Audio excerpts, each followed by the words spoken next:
The melody drifted through the canyon like a ghost, mournful and achingly beautiful. And Isaac Harmon stopped mid-stride on the rocky trail, his hand instinctively moving to the rifle slung across his broad back. It was June of 1878, and in all his years wandering the Arizona Territory, he had never heard anything quite like that sound. The voice was female, clear as spring water but threaded through with such loneliness that it made something deep in his chest tighten. He stood there for a long moment, the afternoon sun beating down on his weathered hat, his muscled frame casting a long shadow across the red dirt. The singing continued, rising and falling with the wind that whispered through the pines dotting the mountainside. Isaac was not a man given to curiosity about other people's business. At 29 years old, he had spent the better part of a decade living alone in these mountains, trapping beaver and hunting elk, coming down to Florence only when he needed supplies, or when the winter got so fierce even his thick-walled cabin could not keep out the cold.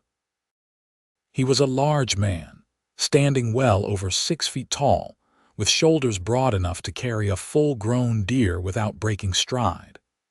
His hair fell past his collar in dark waves that he tied back with a leather cord, and his face bore the permanent tan of someone who lived beneath the open sky. His arms were corded with muscle from years of swinging an axe and hauling traps, and his hands were calloused and strong. Most folks in Florence gave him a wide berth when he came to town, though whether from fear or respect, he never bothered to figure out. But that voice stopped him cold. It was singing something he did not recognize, not an English song or Spanish either, though he spoke enough of both to get by. The words were something else entirely, lilting and strange, beautiful in their foreignness. The melody itself was simple but haunting, repeating in a pattern that seemed designed to echo off the canyon walls. Without quite meaning to, Isaac found himself moving toward the sound, his boots crunching softly on the gravelly path as he descended into the shallow valley, where a thin ribbon of creek cut through the landscape. He moved quietly out of habit, the way a man does when he has spent years tracking animals that would bolt at the first sign of danger. As he rounded a stand of juniper trees, he caught sight of her. She sat on a flat rock beside the creek, her back to him, her dark hair falling in a thick braid down her spine. She wore a simple dress of faded blue calico, and her feet were bare, dangling just above the water's surface. Her shoulders shook slightly as she sang, and Isaac realized with a start that she was crying. He hesitated, suddenly uncertain. It seemed wrong to intrude on such private grief, yet he could not bring himself to simply walk away. Before he could decide what to do, a twig snapped beneath his boot, and the singing stopped abruptly. The woman spun around, her eyes wide with alarm, and Isaac found himself staring into the most striking face he had ever seen. She could not have been more than 23 or 24, with high cheekbones and eyes the color of dark honey. Tears streaked her face, but she wiped them away quickly, her expression shifting from fear to wary suspicion. "I did not mean to startle you," Isaac said, his voice coming out rougher than he intended. He raised both hands slowly, showing he meant no harm. "I heard you singing. I thought maybe you were in trouble." The woman stared at him for a long moment, her gaze taking in his size, his rifle, the knife at his belt. He must have looked like something out of a nightmare, Isaac thought, this huge wild man appearing out of nowhere. But she did not scream or run.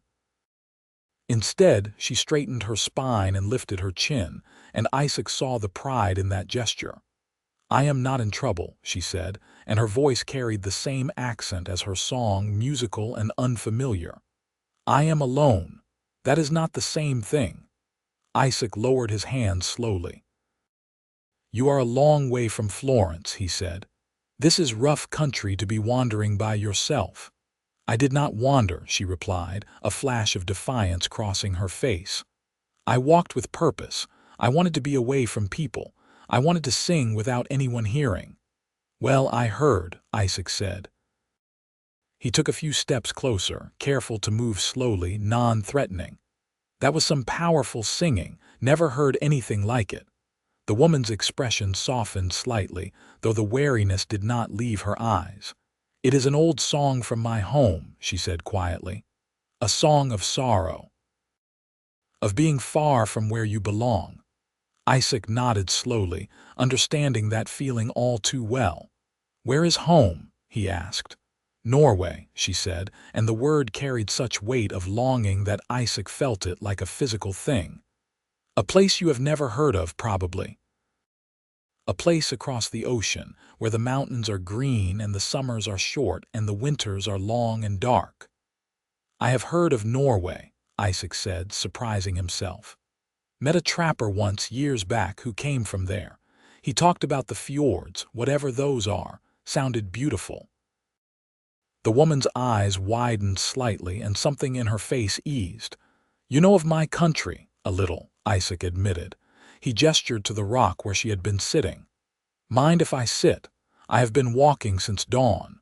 She hesitated, then nodded, sliding over to make room. Isaac settled himself onto the stone, which was warm from the sun, and set his rifle carefully to the side. Up close, he could see the red rims of her eyes, the exhaustion in the set of her shoulders. This was a woman carrying a heavy burden, he thought. They sat in silence for a moment, listening to the creek babble over the stones. Finally, Isaac spoke. "I am Isaac Harmon," he said. "I live up in the mountains about 10 miles north of here. I come down this way sometimes when I am checking my trap lines." "Nora Solberg," she replied, and the Norwegian lilt made her name sound like music. "I live in Florence. I work at the hotel cleaning rooms and washing dishes." "Long walk from Florence," Isaac observed. "Must be 7 or 8 miles at least." "9, Nora said. "I do not mind walking. It is the only time I feel free." She paused, then added, "I came to America with my husband 3 years ago. He promised me a new life, a better life. He said we would have land and children and happiness." Her voice turned bitter. "He died 6 months after we arrived from pneumonia. Left me alone in a country where I barely speak the language, with no money and no way to return home." Isaac felt a surge of sympathy. "I am sorry," he said, and meant it. "That is a hard thing." Nora nodded, staring at the water. "The people in Florence are kind enough, I suppose.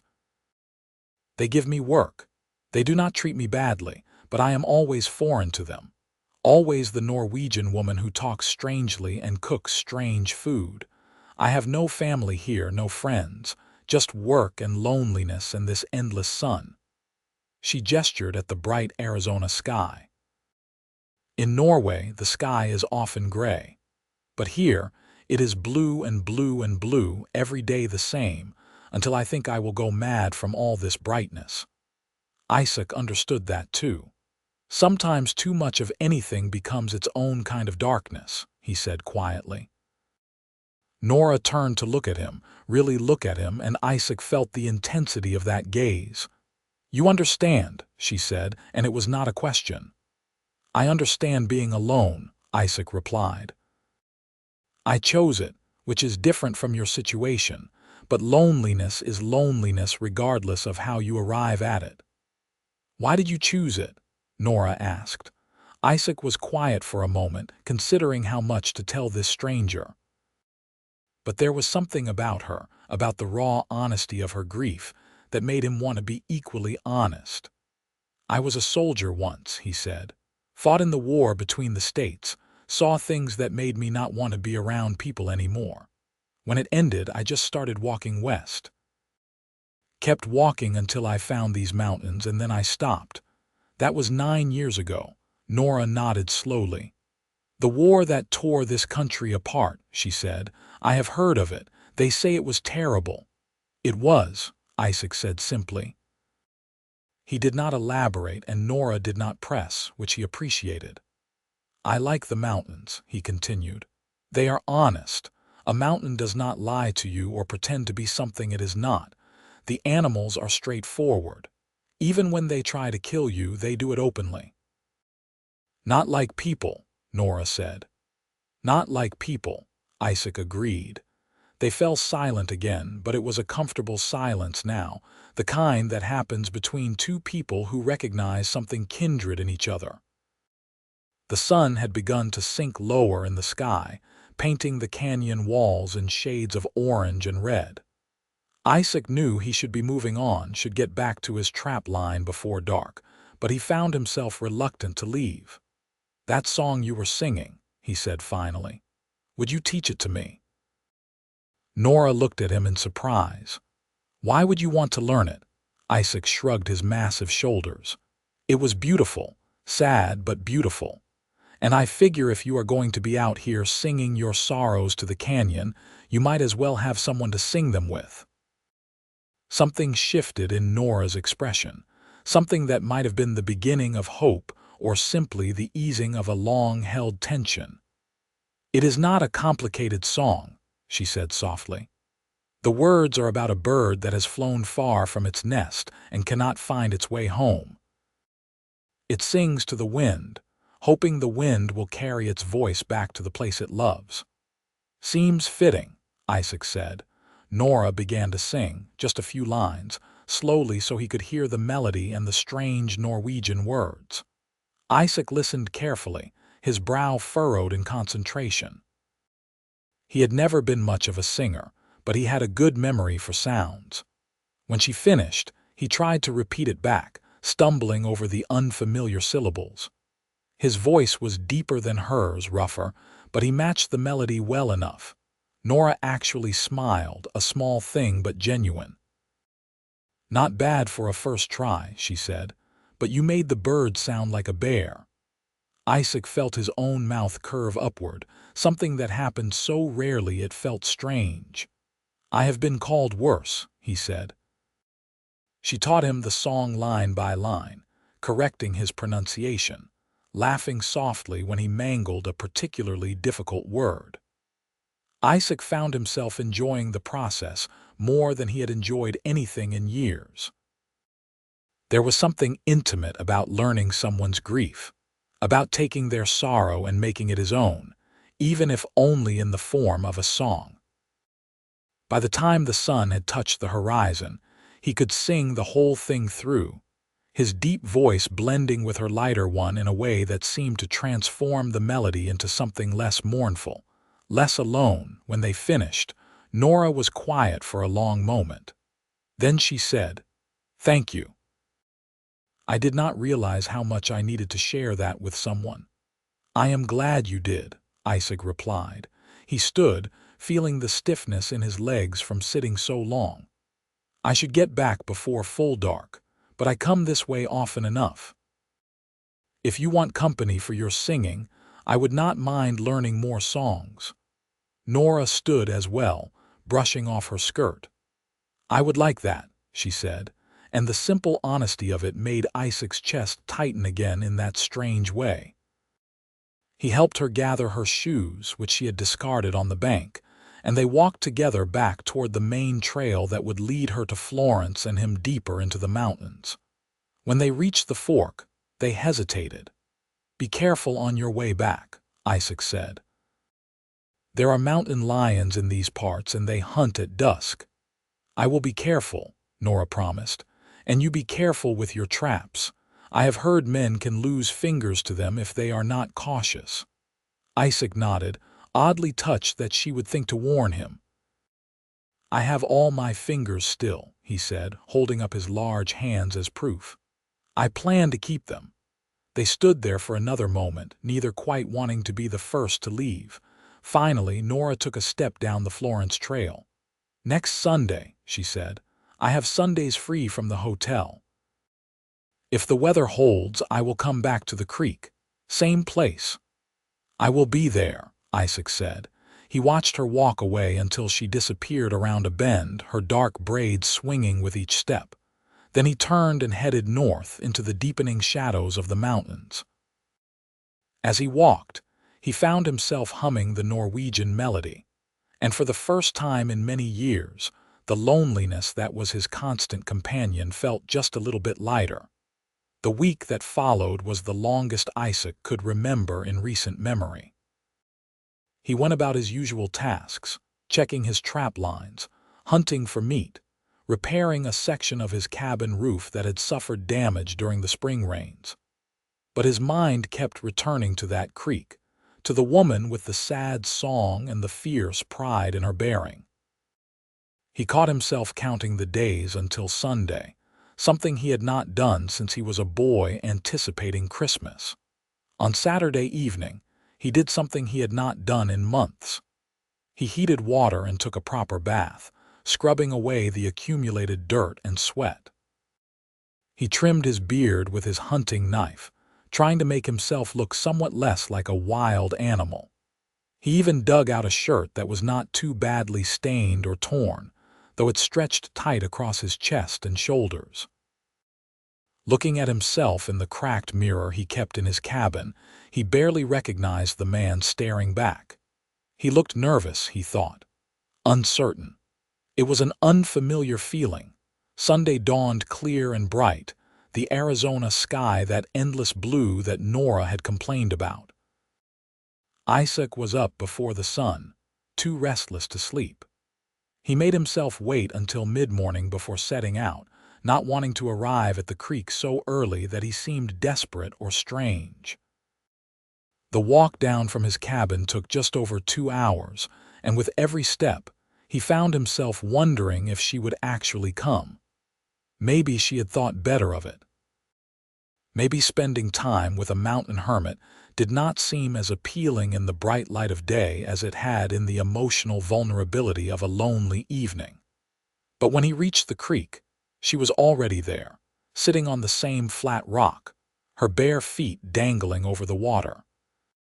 She had brought a small basket with her, and she smiled when she saw him approaching.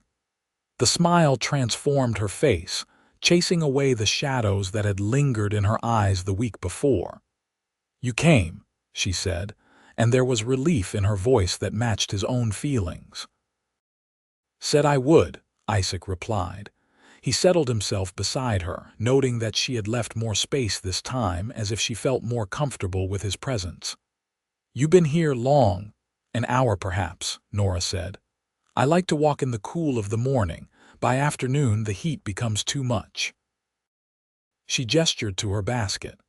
"I brought food, bread and cheese and some dried apples. I thought perhaps you might be hungry." Isaac felt a warmth spread through him that had nothing to do with the sun. When was the last time someone had thought to feed him, had cared enough to pack extra food on the chance he might appreciate it? "That is kind of you," he said, his voice coming out gruff with emotion he did not quite know how to express. They shared the food, eating in companionable silence while the creek sang its endless song over the stones.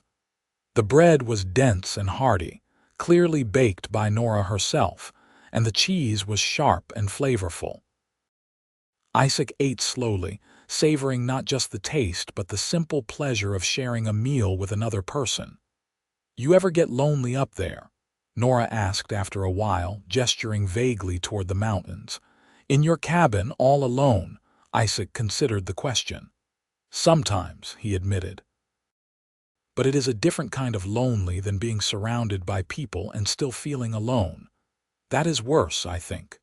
Nora nodded vigorously. "Yes, exactly that. In Florence, I am surrounded by people all day. The hotel is always full of travelers, and the streets are busy with miners and ranchers and families. But I feel more alone there than I ever did in the mountains of Norway, where my nearest neighbor was a mile away." "Why do you stay?" Isaac asked. "If you are that unhappy, why not move somewhere else? There are other towns, other territories." Nora sighed. "It takes money to move to start over somewhere new. I barely earn enough to pay for my room and food. Every penny I save goes into a jar I keep hidden under my bed, hoping that someday I will have enough to book passage back to Norway. But at this rate, I will be an old woman before I can afford it. How much do you need? Isaac asked before he could think better of it. Nora looked at him sharply. Why are you offering to buy me a ticket? There was an edge to her voice, a wariness that suggested she had dealt with men making offers before, offers that came with strings attached. No, Isaac said quickly. I just wondered. I have some money saved up. Not a fortune, but I sell pelts every winter and I do not spend much. It just sits in a box in my cabin. He paused, then added, I was thinking maybe I could help, as a friend. Nora's expression softened, but she shook her head. That is generous, but I could not accept. I do not take charity, especially not from someone I barely know. Fair enough, Isaac said, not pushing the point. He respected her pride, understood it even.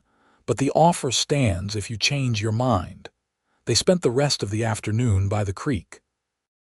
Nora taught him more verses of her Norwegian songs, and Isaac shared stories of his time in the mountains, tales of encounters with bears and elk, of winter storms so fierce they buried his cabin to the roof in snow.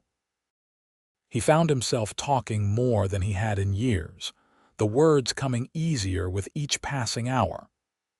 Nora was an excellent listener, asking questions that showed genuine interest, laughing at his descriptions of particularly stubborn mules or cunning foxes. As the sun began its descent, they reluctantly prepared to part ways again. But before Nora left, she turned to Isaac with a thoughtful expression. Would you like to come to Florence sometime? She asked. I know you do not care for towns, but there is a dance next Saturday at the church hall. The whole community comes. There will be music and food, and it might be nice to have a friendly face there. Isaac felt panic rise in his chest at the thought of being surrounded by so many people, of making small talk and pretending to be civilized. But when he looked at Nora's hopeful expression, he found himself nodding. I will try, he said. No promises, but I will try. Nora's smile was radiant. That is all I ask. The week leading up to the dance was another exercise in anticipation and anxiety for Isaac. He told himself a dozen times that he was not going to go, that it was foolish to subject himself to a crowded room full of strangers, just to spend a few hours near a woman he barely knew. But when Saturday arrived, he found himself once again bathing and trimming his beard, digging through his meager wardrobe for something appropriate. He arrived in Florence as the sun was setting, the town painted in shades of gold and amber. Florence was not a large place, just a collection of adobe buildings and wooden storefronts clustered around a central square. But to Isaac, it felt overwhelming after so long in the solitude of the mountains. People were already streaming toward the church, families dressed in their Sunday best, young men with slicked-back hair and young women in colorful dresses. Isaac tied his horse to a post outside the general store and stood there for a long moment, gathering his courage. He could hear music drifting from the church hall, fiddles and guitars tuning up, voices raised in laughter and conversation. Every instinct he had told him to turn around, to ride back to the safety and quiet of his cabin. But then he thought of Nora, of the loneliness in her eyes when she sang her sad songs, and he forced himself to walk toward the music. The church hall was packed with people, the air thick with the smell of candle wax and perfume, and the spicy scent of food set out on long tables. Isaac paused in the doorway, his sighs making several people near the entrance step back nervously. He saw the way they looked at him, these civilized town folk, saw the mixture of curiosity and unease in their expressions. He was about to turn and leave when he heard his name. Isaac. Nora was pushing through the crowd toward him, her face lit with genuine pleasure. She wore a dress of deep green that brought out the warmth in her eyes, and her hair was pinned up in a way that showed the graceful line of her neck. "You came. I was not sure you would." "Neither was I," Isaac admitted. "This is a lot of people." Nora laughed, a sound of pure delight. "Come, let me introduce you to some folks. They are not so scary once you get to know them."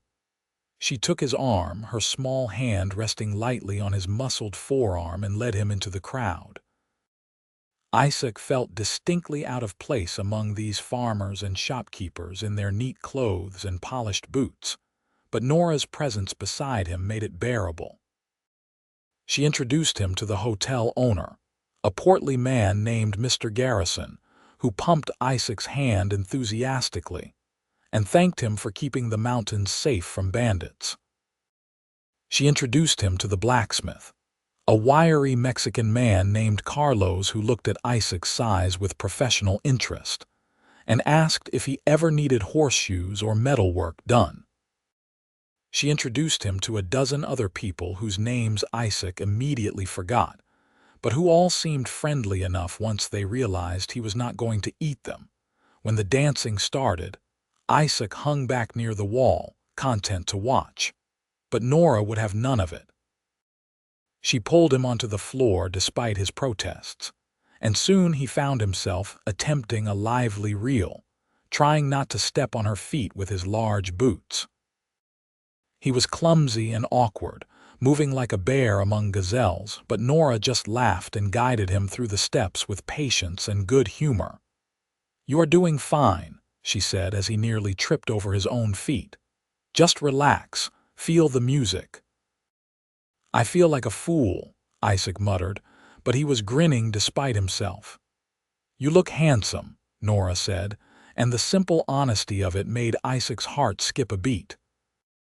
They danced several more dances, and with each one, Isaac felt a little less self-conscious, a little more willing to simply enjoy the moment.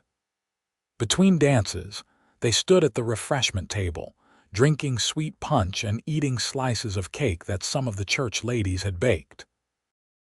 Nora told him stories about the various townspeople, little bits of gossip that made him laugh. Isaac found himself relaxing in a way he had not thought possible, the noise and crowd becoming less overwhelming and more simply part of the background. As the evening wore on, a group of older men pulled out their instruments for a slower set of songs. The first was a waltz, and before Isaac could protest, Nora had led him back onto the floor. This was easier, just a simple pattern of steps, and Isaac found he could manage it well enough. He held Nora carefully, aware of his size and strength, not wanting to grip too tightly. "You can hold me properly," Nora said, amusement in her voice. "I will not break." Isaac adjusted his hold, pulling her closer, and felt a rush of something warm and unfamiliar spread through his chest. She fit against him perfectly despite their difference in height, her head coming just to his shoulder. They moved together in silence for a while, and Isaac became aware of how right this felt, how natural. "Thank you for coming tonight," Nora said softly. "I know it was not easy for you." "It was easier than I expected," Isaac replied. "You were right, the people here are kind enough." "They like you," Nora said. "I can tell." "Mr. Garrison was telling everyone how you helped chase off a band of thieves last year, how you tracked them into the mountains until they fled the territory." Isaac shrugged uncomfortably. "I did what needed doing." "You are too modest," Nora said. She looked up at him, her eyes searching his face. "You are a good man, Isaac Harmon, better than most I have known." The sincerity in her voice made Isaac's throat tighten. "You do not know me that well," he said. "I know enough," Nora replied. "I know you stopped to help a crying stranger when you could have just walked on by. I know you learned my song and sang it back to me with kindness instead of mockery. I know you came to this dance even though it terrified you, because I asked you to. That tells me everything I need to know." They continued dancing, the music washing over them, and Isaac felt something fundamental shift inside him. He had spent so many years alone, had convinced himself that solitude was what he wanted, what he needed. But here in this crowded hall, holding this woman in his arms, he realized that maybe he had just been waiting for the right reason to rejoin the world. When the dance ended, they stood close together for a moment longer than necessary. Then Nora stepped back, a slight blush coloring her cheeks. "Walk me home," she asked. "Of course," Isaac said. They left the church hall together, stepping out into the cool night air. The stars were brilliant overhead, sharper and brighter than they ever were in the east. Florence was quiet now, most of the family still at the dance or already tucked into their beds. Nora led Isaac down a side street to a small boarding house where she rented a room on the second floor. They stood outside the front door, neither quite ready to say goodnight. Finally, Nora spoke. "Will I see you next Sunday at the creek?" "Yes," Isaac said without hesitation. "And maybe some other days too if you would like. I could come to town more often." Nora's smile was soft and warm in the starlight. "I would like that very much." On impulse, Isaac reached out and took her hand, his large calloused fingers engulfing her smaller ones. "I am glad I found you singing that day," he said quietly. "I did not know I was lonely until I met you." Nora squeezed his hand. "I am glad you found me too." They stood there for another long moment, hands clasped, the night wrapped around them like a blanket. Then Nora rose on her tiptoes and pressed a quick, soft kiss to Isaac's bearded cheek before turning and slipping inside the boarding house. Isaac stood frozen for several heartbeats, his hand rising to touch the place where her lips had been. Then he turned and walked back to where he had left his horse, a smile on his face that did not fade even as he rode back into the dark mountains. The summer passed in a blur of Sundays and stolen weekday visits. Isaac found himself making excuses to come to Florence more often, trading pelts he would normally have saved for winter, buying supplies he did not really need, just for the chance to see Nora. They would meet at the creek when she had time, or sometimes just walk through the desert scrubland, talking about everything and nothing.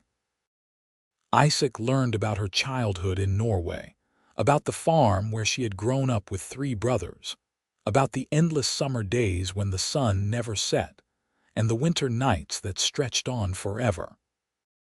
Nora learned about Isaac's life before the war, about the family he had lost to disease, about the things he had seen during the fighting that still haunted his dreams.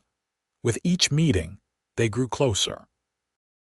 The careful politeness of new friendship gave way to comfortable familiarity, to gentle teasing and shared laughter. Isaac found himself opening up in ways he had not thought possible, sharing thoughts and feelings he had kept locked away for years. And Nora seemed to blossom under the attention, the sadness that had weighted her shoulders gradually lifting. By late August, Isaac knew he was in love. The realization came to him one afternoon as he watched Nora attempt to skip stones across the creek, her tongue caught between her teeth in concentration.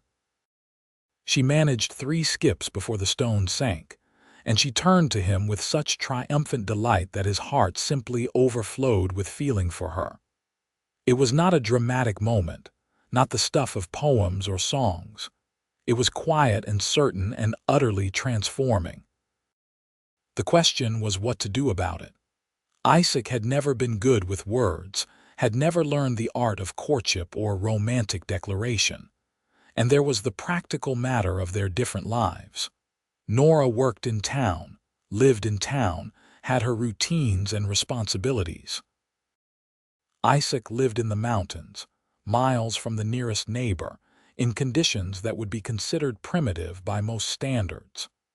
How could he ask her to give up what little stability she had for a life of isolation with him? He wrestled with these questions for weeks, growing quieter and more withdrawn. Nora noticed, of course.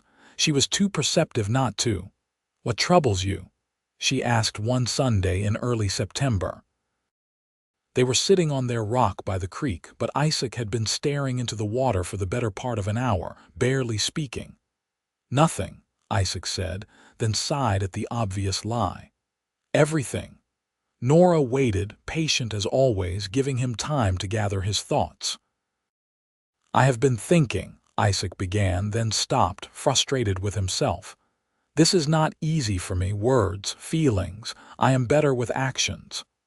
"Then show me," Nora said gently. "Whatever it is, show me what you mean." Isaac turned to look at her, really look at her, taking in every detail of her face. Then, moving slowly so she could pull away if she wanted, he leaned in and kissed her.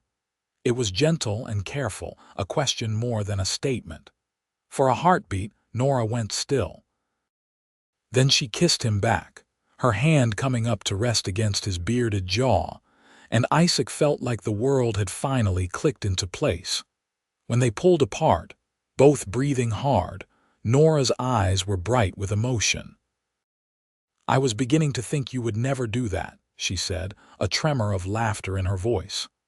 "I wanted to," Isaac admitted, "for weeks now, but I did not know if you felt the same, if you could care for someone like me." Nora cupped his face in both hands, forcing him to meet her eyes. "Isaac Harmon, I have been in love with you since you learned my song and sang it back to me. How could I not love a man who would do something so tender, so thoughtful?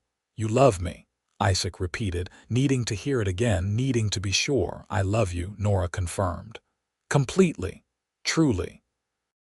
With all my heart." Isaac pulled her close, burying his face in her hair, overwhelmed with feeling. "I love you too," he said, the words muffled but fervent. "I love you so much it frightens me."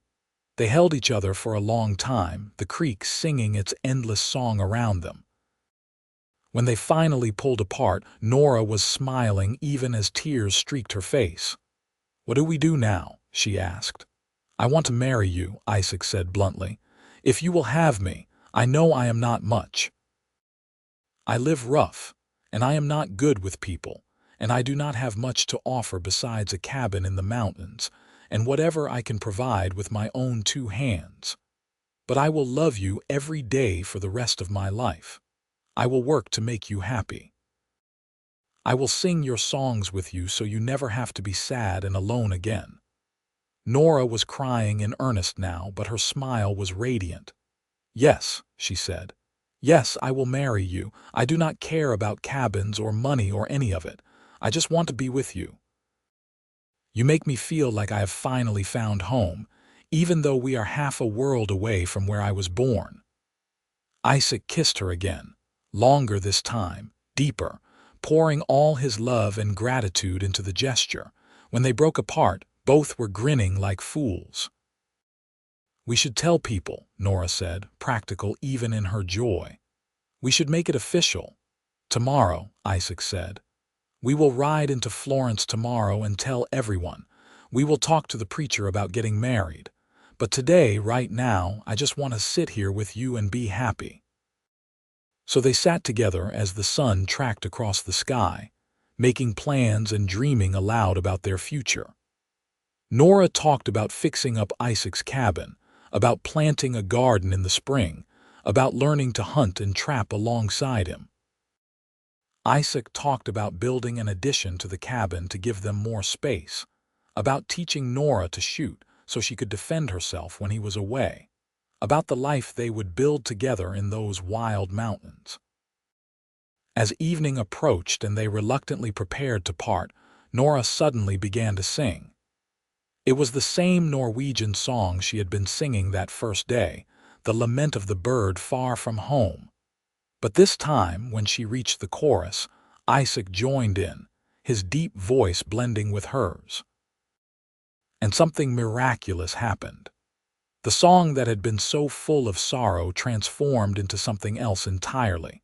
It became a song of two voices joined together, of loneliness answered and grief shared. It became, in that moment, a song of joy. They sang it through to the end.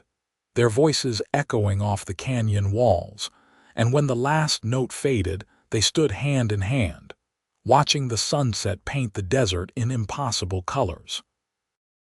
The next morning, Isaac rode into Florence with Nora seated in front of him on his horse, her back pressed against his chest, his arms encircling her protectively. They went directly to the church, where they found Reverend Matthews preparing for the Sunday service.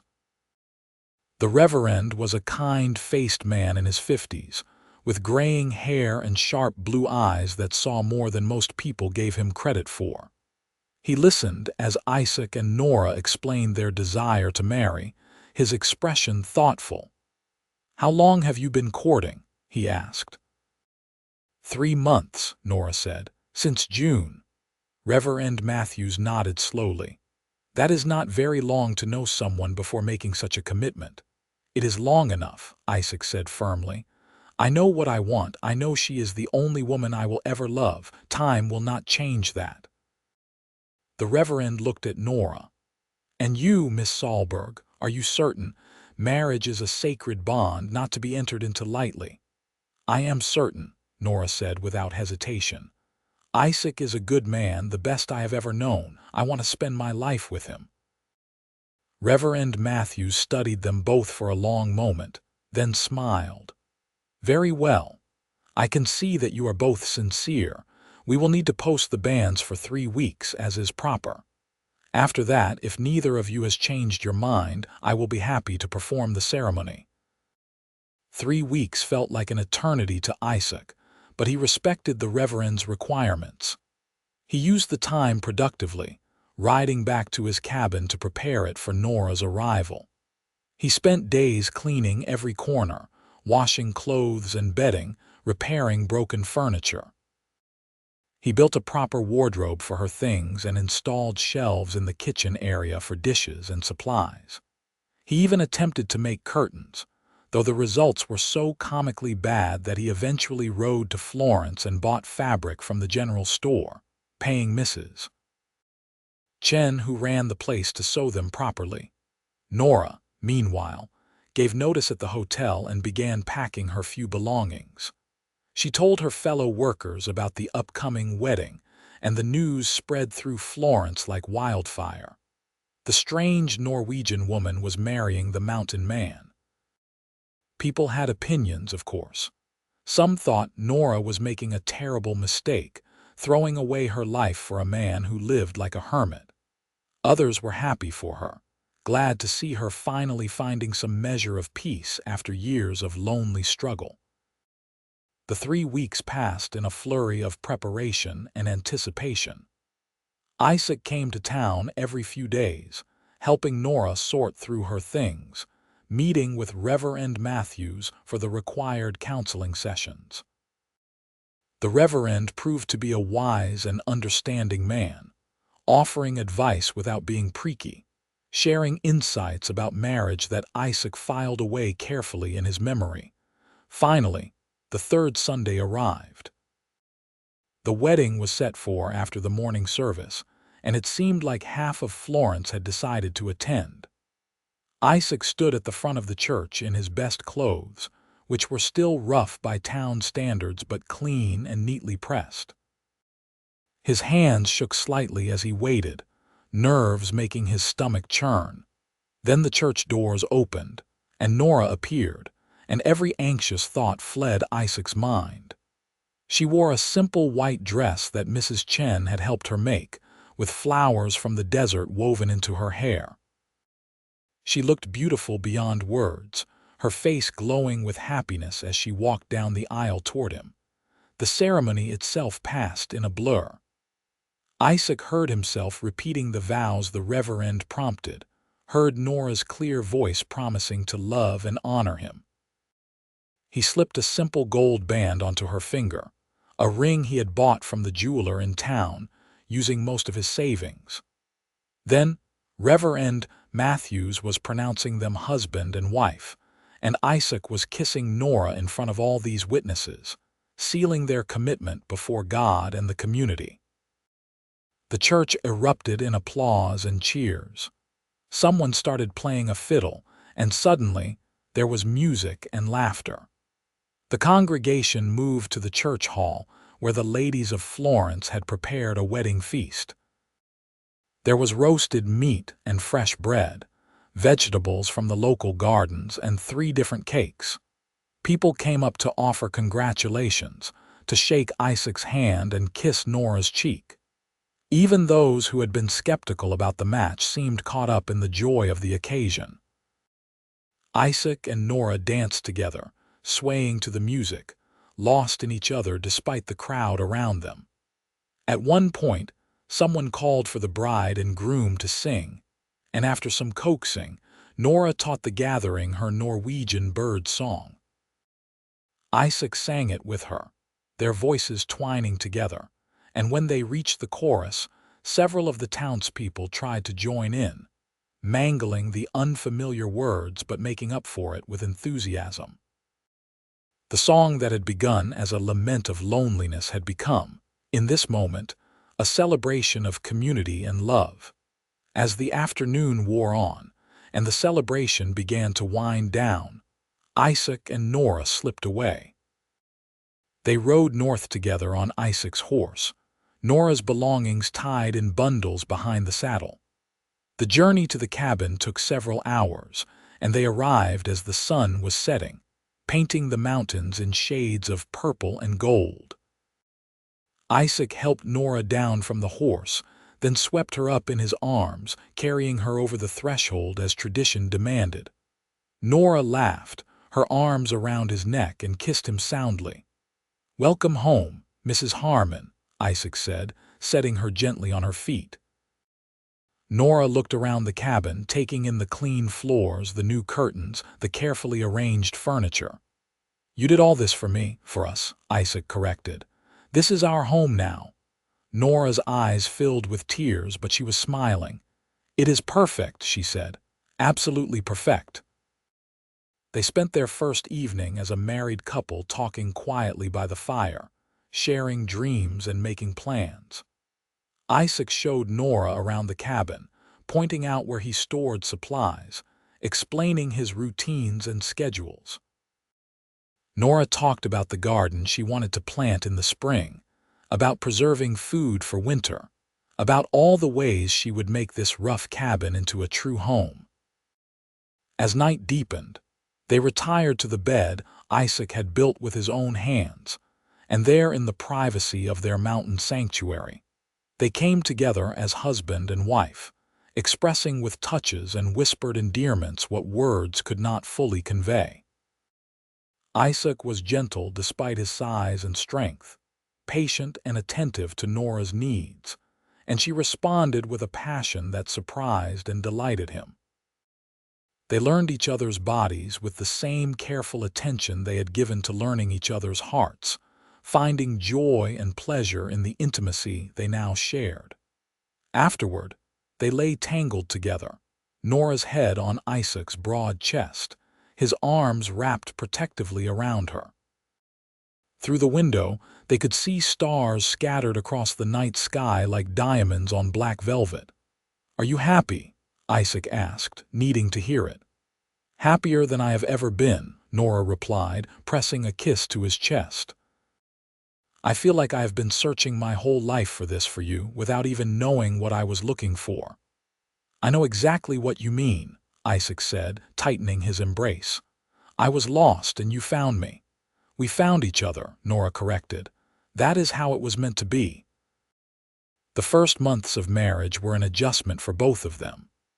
Nora had to adapt to the isolation of mountain life, to days when the only person she saw was Isaac, to nights when the silence was broken only by the howl of coyotes or the hoot of owls.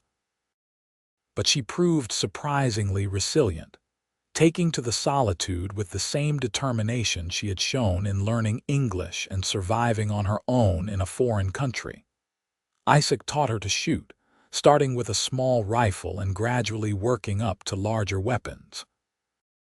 Nora proved to be a natural shot, her hand steady and her eye keen.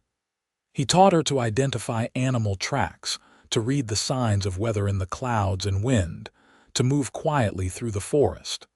She absorbed it all eagerly, asking questions and practicing until she had mastered each skill. In turn, Nora taught Isaac things he had forgotten during his years of solitude. She taught him to appreciate music again, singing her Norwegian songs while she worked, the melodies filling the cabin with warmth and life. She taught him to care about his appearance, trimming his hair and beard regularly, mending his clothes so he looked less like a wild man. Most importantly, she taught him to open his heart again, to trust in love and connection and the possibility of happiness. Winter came early that year, heavy snows blanketing the mountains by November. Isaac and Nora found themselves snowed in for weeks at a time, but far from feeling trapped, they cherished the forced intimacy. They spent long evenings by the fire, Isaac carving while Nora sewed, both of them talking or simply sitting in comfortable silence. They made love often, learning and exploring, finding new depths to their passion. They read aloud from the few books Isaac owned, arguing playfully over interpretations and meanings. One particularly fierce blizzard kept them confined to the cabin for nearly 2 weeks. By the 5th day, they were both feeling restless and bored. Nora was pacing the small space like a caged animal when she suddenly turned to Isaac with a mischievous glint in her eye. "Teach me to wrestle," she said. Isaac looked up from the knife he was sharpening. "What? Wrestle?" Nora repeated. "You are so strong, so skilled at physical things." "I want to learn to fight to defend myself." Isaac set down his knife, considering. "Wrestling is rough," he warned. "I might hurt you accidentally." "You will be careful," Nora said confidently. "And I am stronger than I look. Come on, it will give us something to do besides stare at these walls." So Isaac taught her basic grappling techniques, showing her how to break holds, how to use an opponent's weight against them, how to find leverage despite her smaller size. Nora threw herself into the lessons with characteristic intensity, demanding that Isaac not hold back too much. They ended up in a tangle of limbs on the floor, both laughing breathlessly, and the wrestling turned into something else entirely, their physicality finding a different outlet. Spring arrived slowly, the snow melting in fits and starts, revealing the brown earth beneath. As the weather warmed, Nora began working on her garden, turning over soil that had never been cultivated, planting seeds she had bought in Florence the previous fall. Isaac built her a sturdy fence to keep out deer and rabbits, and together they hauled water from the nearby stream to nurture the fragile shoots. By May, Nora had begun to notice changes in her body. Her monthly bleeding stopped, and she felt queasy in the mornings. She recognized the signs, having seen her own mother go through multiple pregnancies. She waited a few more weeks to be certain before telling Isaac. She chose a quiet evening after supper, when they were sitting outside watching the sunset paint the sky in brilliant colors. Isaac was whittling a small figure from a piece of pine, his large hands surprisingly delicate in their movements. Nora watched him for a moment, gathering her courage. "Isaac," she said softly, "I have something to tell you." He looked up, immediately attentive to the seriousness in her tone. "What is it? Is something wrong?" "No, nothing is wrong," Nora assured him quickly. "Quite the opposite, actually. I am going to have a baby. We are going to have a baby." Isaac went very still, his knife and the half-carved figure forgotten in his hands. His eyes widened, and for a moment he looked almost frightened. Then his face broke into the widest smile Nora had ever seen. "A baby," he repeated, his voice cracking with emotion. "You are certain?" "As certain as I can be without a doctor," Nora said. "All the signs are there." "I would guess I am about 3 months along. The baby should come in November or December."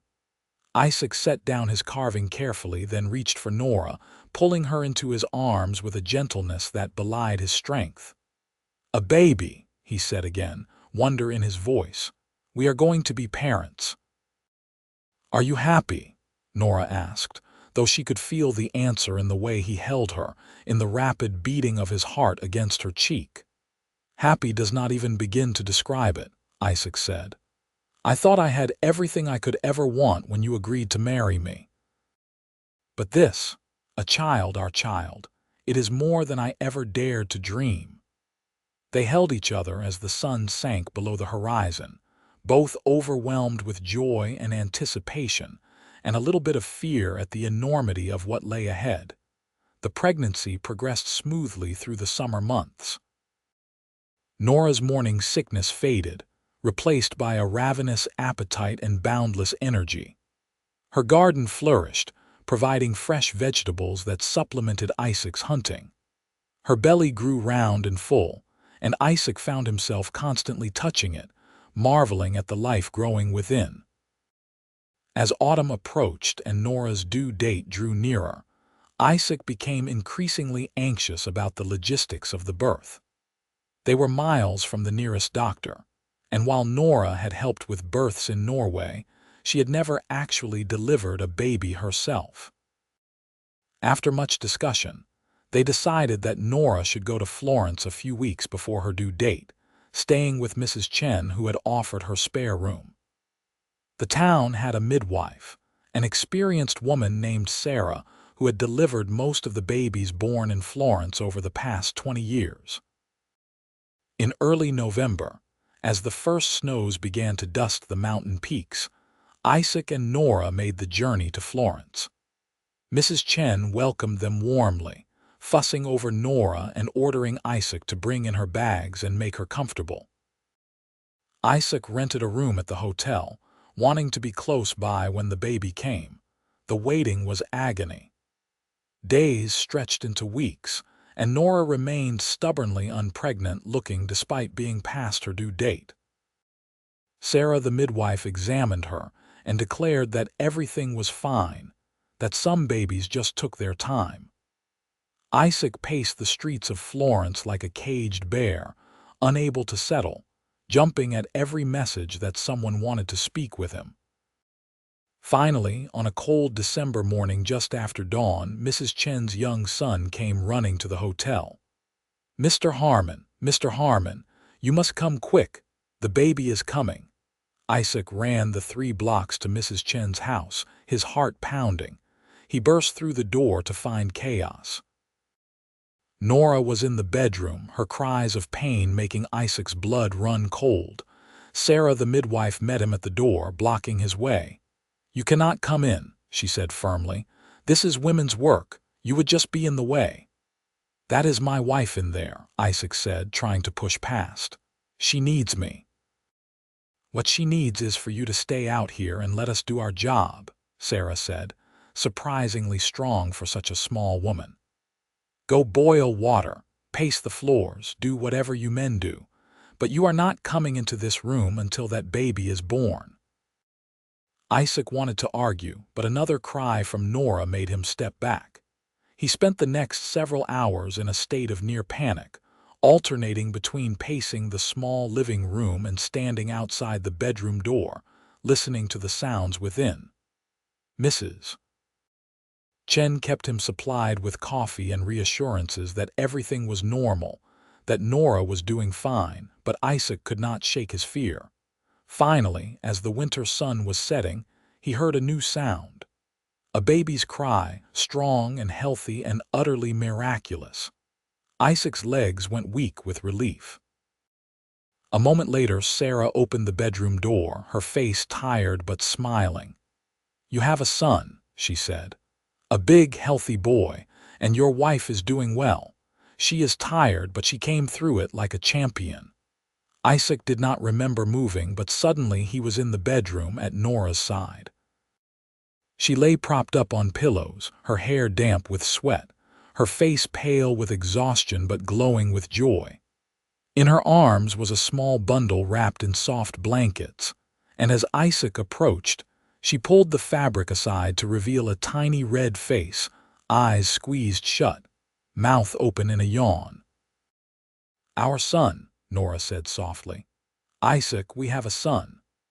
Isaac reached out with a trembling hand to touch the baby's downy head, overwhelmed with emotion.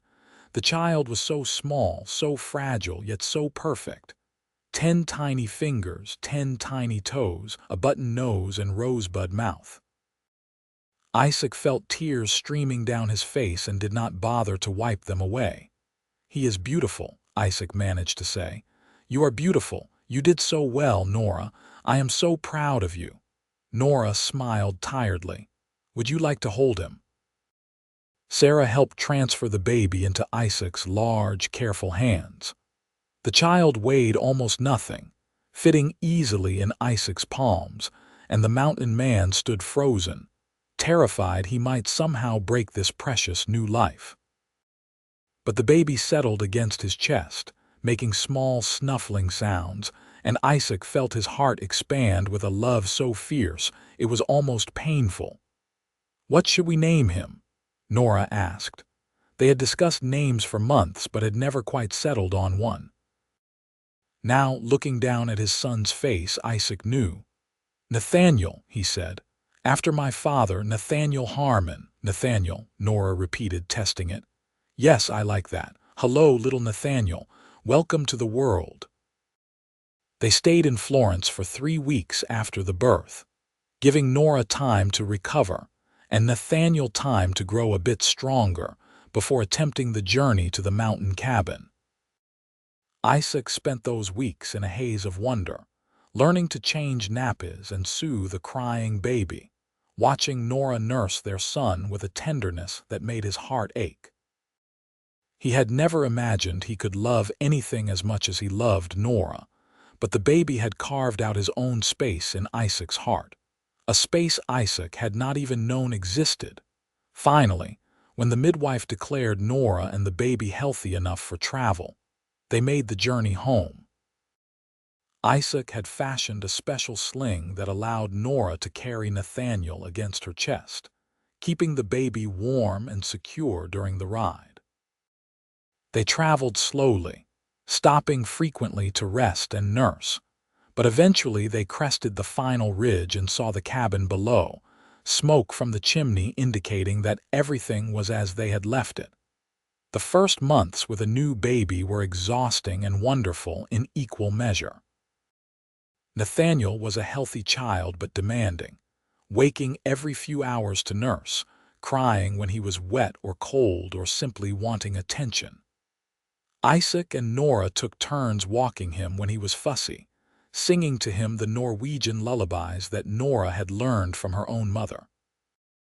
Isaac would hold his son against his broad chest, swaying gently, humming the melodies he had learned from Nora, and marveling at how such a small creature could so completely transform his life. As winter gave way to spring, Nathaniel began to smile and coo, recognizing his parents' faces, reaching for them with chubby hands. Isaac fashioned a cradle that could be rocked with one foot, allowing Nora to work while keeping the baby close. He built a larger crib for when Nathaniel outgrew the cradle, and began carving toys, simple figures of animals that the baby could grasp and chew on. Nora threw herself into motherhood with the same determination she brought to everything, learning as she went, adapting to the challenges of raising a child in such isolated conditions. She worried constantly about illnesses or accidents, about the dangers that lurked in the wilderness around them. But Isaac was a steady, calming presence, assuring her that they would keep their son safe, that they would face whatever challenges came together. By the time Nathaniel was 6 months old, he was a bright, curious baby, fascinated by everything around him. He would watch his father with wide eyes as Isaac worked, tracking his movements, gurgling happily when Isaac spoke to him. He would nestle against his mother as she sang, his little hand fisting in her hair, content simply to be held. One evening in June, almost exactly 2 years after Isaac had first heard Nora singing by the creek, they decided to make the journey back to that special place. It was a warm, beautiful evening, the kind that made you grateful to be alive. They packed Nathaniel into the sling on Nora's back and walked down the familiar trail, taking their time, enjoying the journey. When they reached the creek, they settled onto the flat rock where they had spent so many hours. Nathaniel was awake and alert, his eyes tracking the movement of the water, his hands reaching for the sparkles of sunlight on the surface. Isaac held him carefully, dipping the baby's feet into the cool water, delighting in the child's surprised squeal. "You remember the first time we met here?" Nora asked, leaning against Isaac's shoulder. "Every detail," Isaac replied. "You were the saddest, most beautiful thing I had ever seen. I had no idea that you would change my entire life." "I was so lonely," Nora said softly. "I felt like I would never belong anywhere, never find home again." "But I was wrong. Home was not Norway. Home is wherever you are, you and our beautiful son." Isaac kissed the top of her head, his free arm pulling her close. "Sing me your song," he said, "the one you were singing that day." So Nora sang, her voice ringing clear and true across the canyon. But this time, the song was different. The melody was the same, the Norwegian words unchanged, but the emotion behind them had transformed completely. Where before there had been sorrow and longing, now there was joy and contentment and deep, abiding love. When she finished the first verse, Isaac joined in, his deep voice harmonizing with hers, and little Nathaniel made happy babbling sounds as if trying to sing along. They sang together as the sun set, their voices blending and echoing, a family united by love and music, and the simple miracle of having found each other. The years flowed by like water in that desert creek, each season bringing its own challenges and joys. Nathaniel grew from a baby into a sturdy toddler, then into a bright, energetic boy who followed his father everywhere, eager to learn the ways of the mountains. Isaac taught him to track animals, to identify plants, to move quietly through the forest. Nora taught him Norwegian songs and English letters, reading to him from the growing collection of books they accumulated. When Nathaniel was 3, Nora became pregnant again. This time, the pregnancy was harder, leaving her exhausted and sick for months. Isaac worried constantly, but Nora insisted she was fine, that this was simply how her body handled creating new life. In the spring of 1882, she gave birth to a daughter, a tiny girl with Nora's dark eyes and Isaac's strong features. They named her Ingrid after Nora's mother. Ingrid proved to be a quiet, contemplative baby, content to watch the world around her with serious eyes. Where Nathaniel had been all energy and noise, Ingrid was peaceful and calm. She rarely cried, seeming to find contentment in simple things like watching the clouds move across the sky or listening to the wind in the trees. With 2 children, the cabin felt suddenly crowded. Isaac spent that summer building an addition, adding 2 small bedrooms so that the children could have their own spaces as they grew. He also built a larger porch where they could sit in the evenings and watch the sunset while the children played. Life settled into a comfortable rhythm.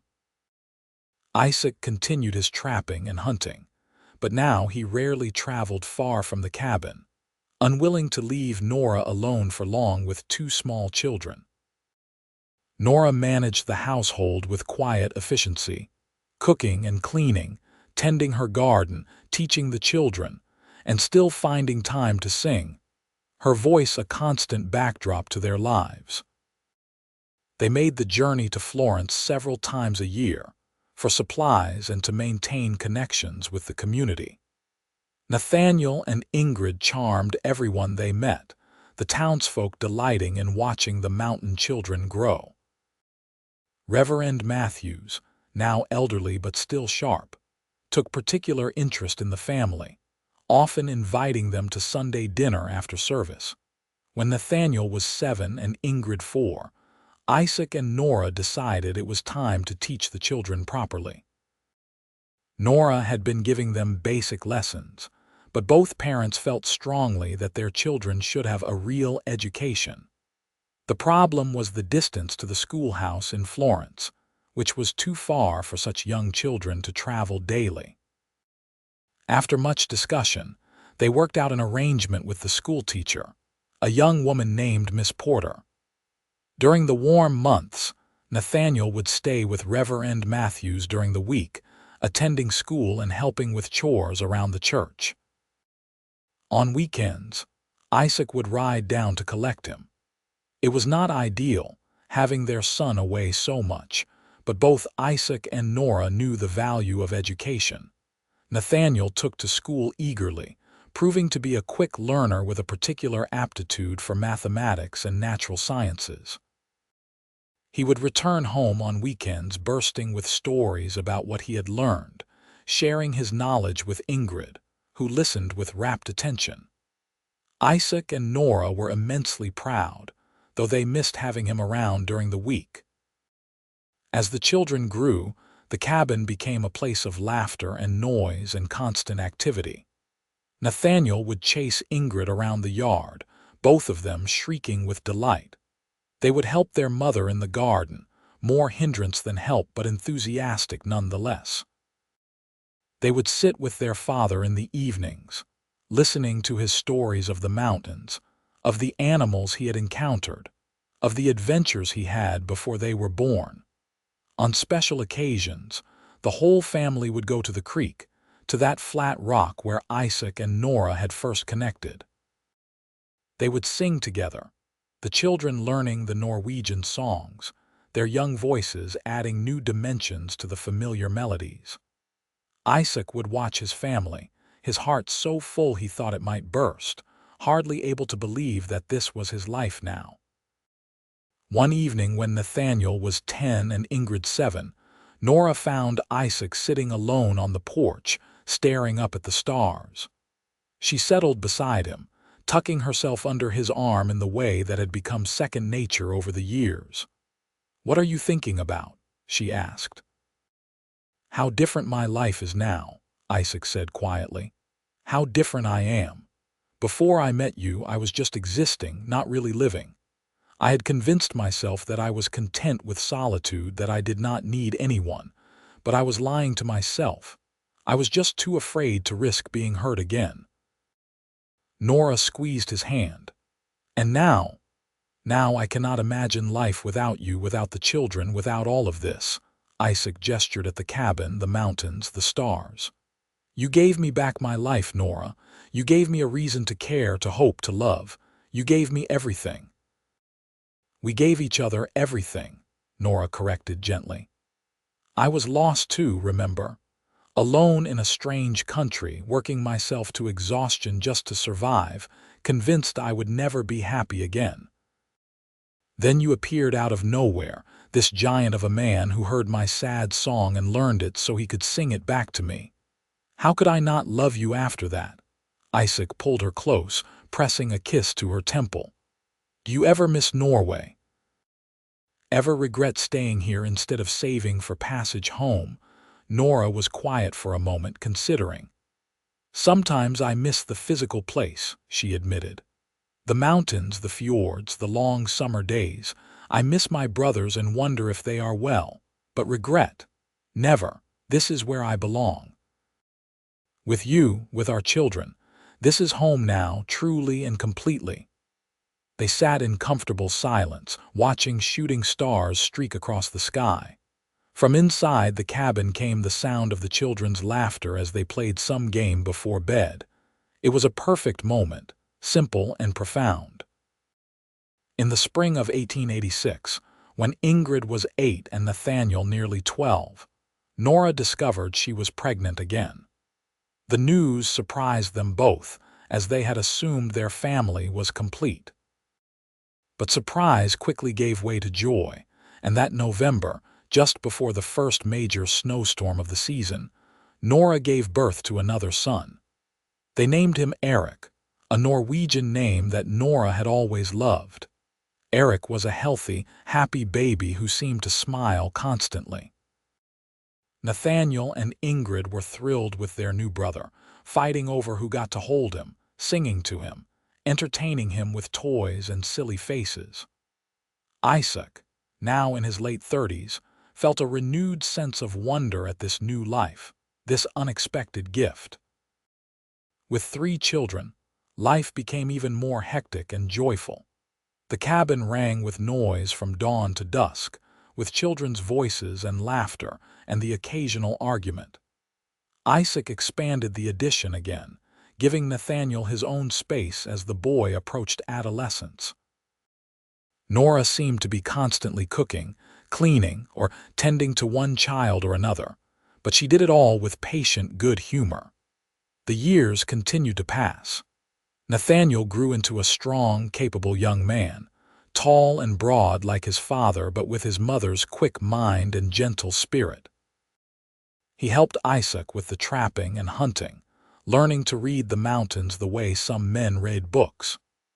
Ingrid became a serious, studious girl who devoured every book she could get her hands on, dreaming of becoming a teacher herself someday. Eric grew from baby to toddler to a mischievous little boy who kept everyone on their toes. Through it all, Isaac and Nora's love only deepened. They had weathered the challenges of marriage, of parenthood, of building a life in harsh and unforgiving territory. They had faced illness and injury, hard winters and dry summers, moments of fear and uncertainty.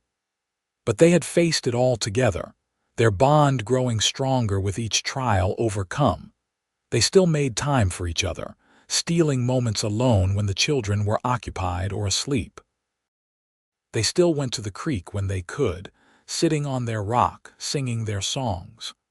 The Norwegian lament had become a family tradition, all the children learning it, but it was always special when Isaac and Nora sang it together, just the two of them, remembering how it had all begun. On their 15th wedding anniversary in 1893, Isaac surprised Nora with a trip to Florence. Reverend Matthews, now quite elderly but still active, had agreed to watch the children for a weekend. Isaac and Nora rode into town and stayed at the hotel, having a proper date like young courting couples do. They attended a dance at the church hall, the same place where they had danced on their wedding day. Isaac was better at it now, years of dancing with Nora having smoothed out his rough edges. They swayed together to waltz music, surrounded by friends and neighbors who had watched their family grow, and Isaac felt overwhelmed with gratitude for everything he had been given. "Happy anniversary," he murmured into Nora's hair as they danced. "Happy anniversary," she replied, her arms tightening around him. "Here is to 15 more years, and 15 after that, and as many more as God grants us. I will love you for every single one of them," Isaac promised, "and beyond." After the dance, they walked through the quiet streets of Florence hand in hand, talking about everything and nothing, simply enjoying being alone together. When they returned to their hotel room, they made love with the unhurried passion of long familiarity, knowing exactly how to please each other, their bodies fitting together as perfectly as they had on their wedding night. The next morning, they collected the children and rode back to the mountains. Eric chattered excitedly about his weekend with Reverend Matthews. Ingrid had her nose buried in a book the Reverend had given her, and Nathaniel rode his own horse now, tall and confident in the saddle. They were a family, happy and whole, and Isaac could not imagine wanting anything more. As the century drew to a close, changes came to the Arizona territory. The old wildness was fading, replaced by increasing civilization. Railroads cut through the desert, bringing more settlers, more towns. The mountains where Isaac had once roamed alone were now dotted with other cabins, other families seeking the same solitude he had found. But Isaac and Nora's life remained largely unchanged. They still lived simply, still found their joy in small things. Nathaniel, now a young man of 21, had begun courting a girl from Florence, a sweet-natured young woman who seemed to adore him.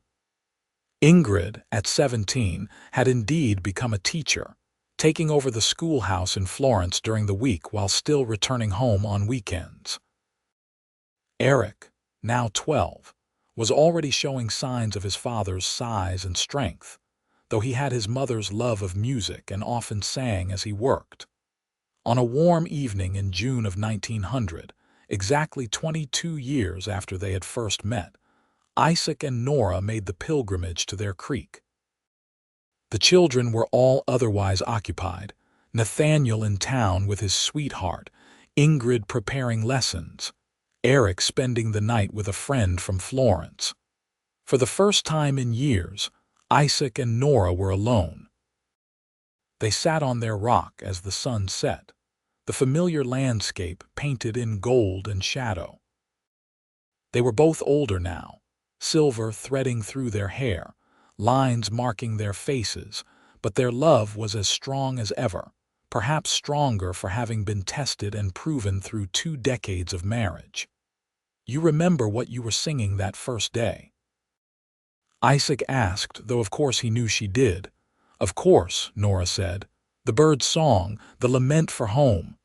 "Sing it for me now," Isaac requested, "the way you sang it then."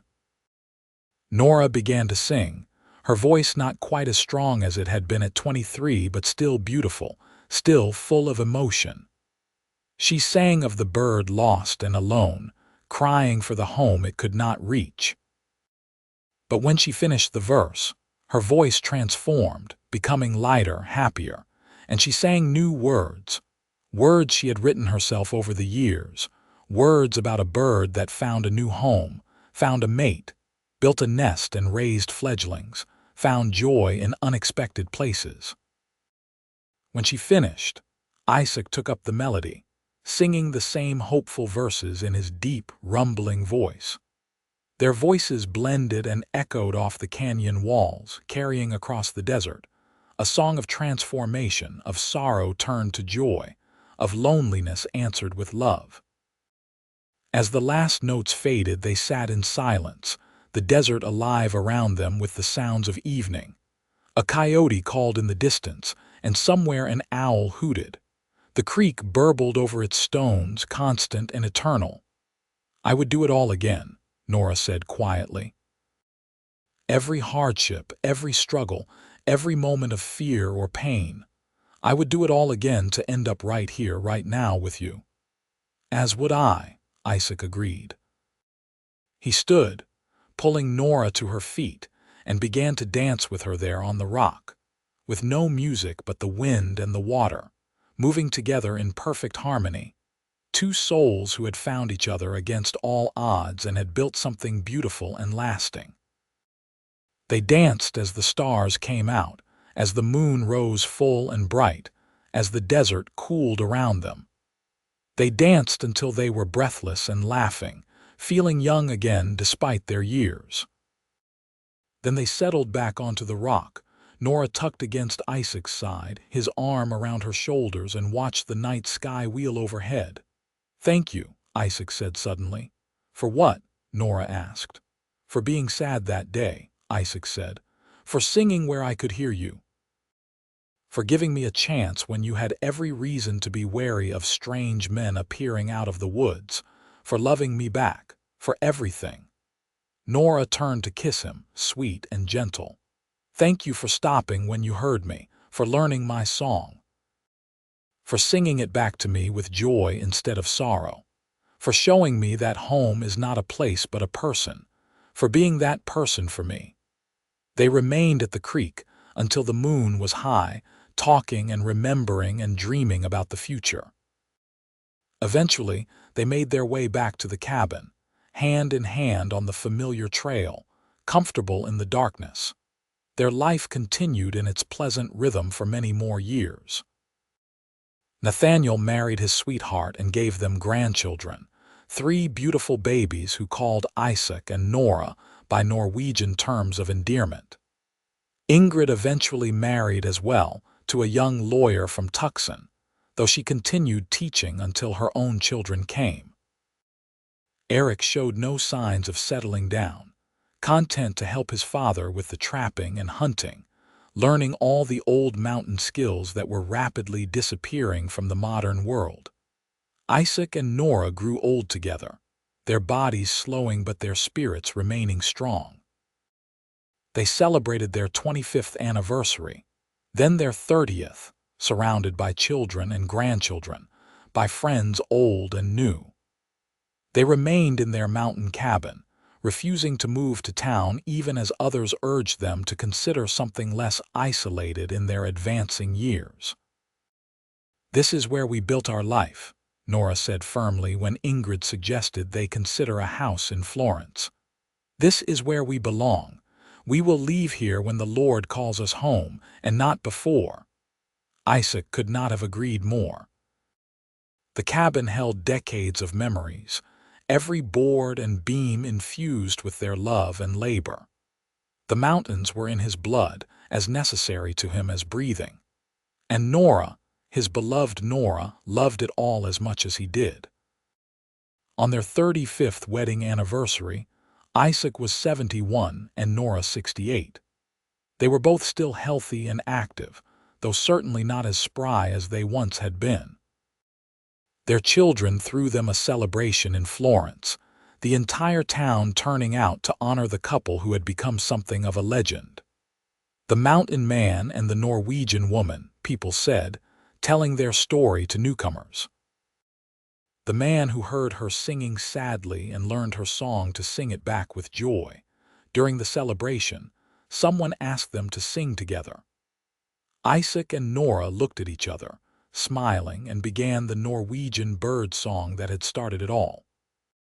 Their voices were weathered now, cracking occasionally but still strong, still beautiful in their blend. The entire gathering fell silent, listening, many wiping away tears at the emotion in that simple melody. When they finished, the applause was thunderous. But Isaac and Nora barely heard it. They were lost in each other's eyes, remembering a canyon and a creek, remembering the day their lives had changed forever, remembering all the years of love and laughter and struggle and triumph that had followed. "I love you," Isaac said, loud enough only for her to hear. "I love you too," Nora replied. "Forever and always." They lived many more good years in their mountain sanctuary, watching their grandchildren grow, welcoming great-grandchildren into the world. They never stopped singing together, never stopped making the journey to their special creek when the weather allowed, never stopped finding joy in simple moments in each other's company. When Isaac was 78, he passed away peacefully in his sleep, Nora beside him as she had been for nearly 42 years.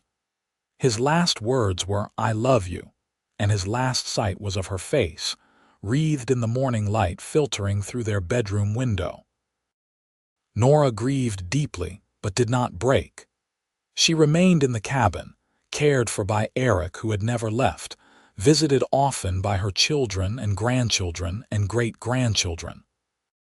She lived another 3 years, and in that time, she wrote down their story, the tale of the mountain man and the Norwegian woman, so that future generations would know how great a thing love can be, how transformative, how enduring.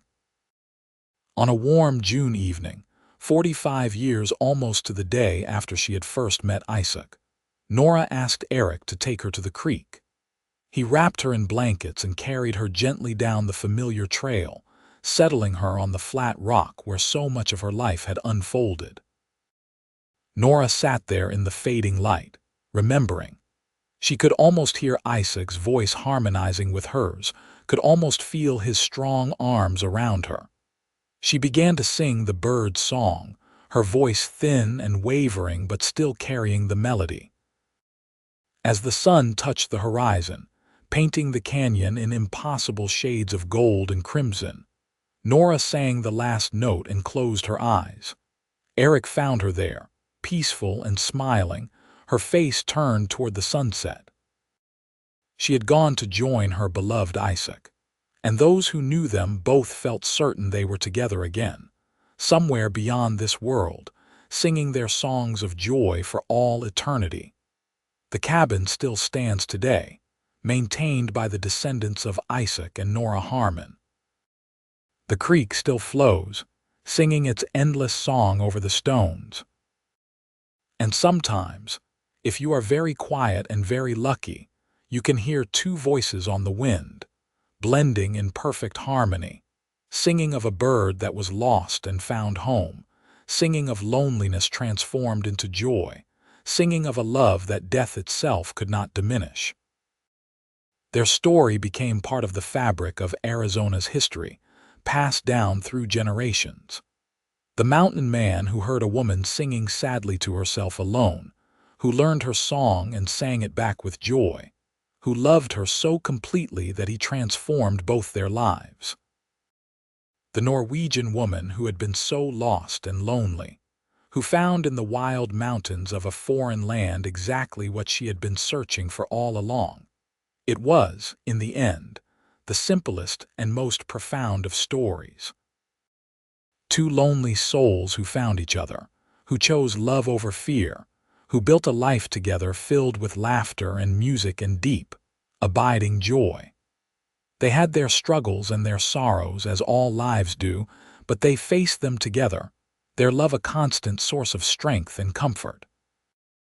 Their children carried forward their legacy. Nathaniel became a respected rancher, known for his fairness and kindness. Ingrid's students spoke of her with reverence, crediting her with inspiring them to pursue education and self-betterment. Eric eventually married a local woman and continued the trapping traditions his father had taught him, though the profession was dying out by then. The grandchildren and great-grandchildren scattered across the country, carrying with them the story of Isaac and Nora, teaching their own children the Norwegian songs that had once been a lament, but had become an anthem of love and hope. Some of them returned to the mountains, drawn by the same call that had kept Isaac there for so many decades. Others made their homes in cities and towns, but they all carried within them the knowledge that they came from strong stock, from people who had faced hardship and adversity, and had overcome it all through love and determination. Every year on the anniversary of Isaac and Nora's first meeting, the family would gather at the creek if possible, sitting on or near that flat rock, and they would sing together. Young voices and old, male and female, the family would raise their voices in the Norwegian bird song, honoring the memory of the couple who had started it all. It became a tradition, a ritual, a way of keeping alive the love story that had shaped so many lives. The story spread beyond the family as well. It was written about in local newspapers, included in histories of the Arizona Territory.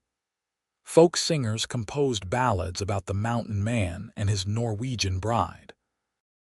Their tale became a symbol of the American experience, of people from different worlds finding each other, building something new and beautiful together. But at its heart, it remained a simple story. A man who heard a woman singing and was moved to reach out to her. A woman who was brave enough to trust a stranger with her sorrow. Two people who recognized in each other the answer to a question they had been asking their whole lives, even if they had not known they were asking it. Isaac had learned Nora's song and sang it back to her with joy, and in doing so, he had given her the greatest gift possible. He had shown her that she was not alone, that her sadness was heard and understood and shared. He had taken her grief and transformed it into something beautiful. And she had done the same for him, taking his isolation and loneliness and filling it with love and laughter and purpose. Together, they had created a legacy that would endure long after they were gone. Not in monuments or great deeds, but in the simple, profound fact of their love.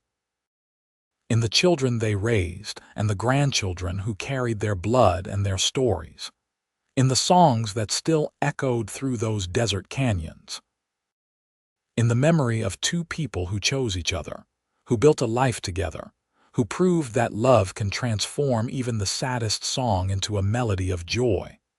And so their story ends where it began, at a creek in the Arizona desert with a song being sung. Not sadly, not alone, but joyfully in harmony, by voices united in love and memory. The mountain man found her singing sadly to herself alone, learned her song and sang it back with joy. And in doing so, he changed not just her life, but his own, and the lives of countless others who came after. It was a love story for the ages, simple and true, a testament to the power of connection, of understanding, of two souls finding each other in the vastness of the world and choosing to stay together, no matter what challenges came their way. Their love had been tested by time and hardship, and it had emerged stronger, deeper, more profound than either of them could have imagined that first day by the creek. And that, in the end, is what made their story worth telling, worth remembering, worth passing down through the generations.